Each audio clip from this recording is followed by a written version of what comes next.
It was the FBI that investigated Madigan and former Alderman Ed Burke. And it was the FBI that helped orchestrate the police response to yesterday's lockdown at the Dirksen Federal Building. Agents brought down a man accused of wielding a knife after a 9-hour standoff in the lobby. Today, our Chris Tye sat down with the head of the local FBI field office, who's been on the job now less than a year.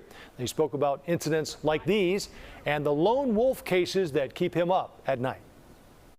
Yesterday morning, I was at a speaking event. I got the call and we had to mobilize our SWAT team, our crisis negotiators down on site to work with the United States Marshal Service. A man with a knife in the lobby of Chicago's Federal Courthouse. The building would be cleared out, but 9 hours later, the suspect taken out alive. That no members of the public were hurt.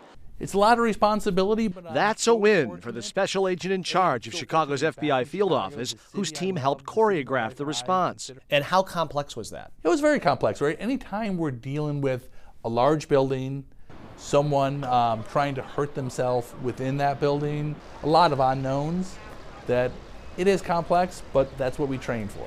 If it's in a house, if it's in a train station, because we never know where something like that is going to happen. As for what keeps him up at night, lone wolves. In fact, on one night in the middle of May, his phone at home started ringing with just such a case unfolding with Chicago roots in Washington, D.C. So I was at home sleeping. It was midnight or so. Unfortunately, 2 Israeli embassy employees were assassinated. The suspect was quickly identified and arrested. Within minutes, the FBI began looking into the background of 31-year-old Elias Rodriguez. That subject lived here in Chicago. I got a call. I immediately started talking to our Washington office about what they were experiencing and what resources we would have to surge here. We want to find out everything about that person, what they've done, in the past, who they've talked to find out if there's any co-conspirators. And that's what we're most concerned about, or any other plans.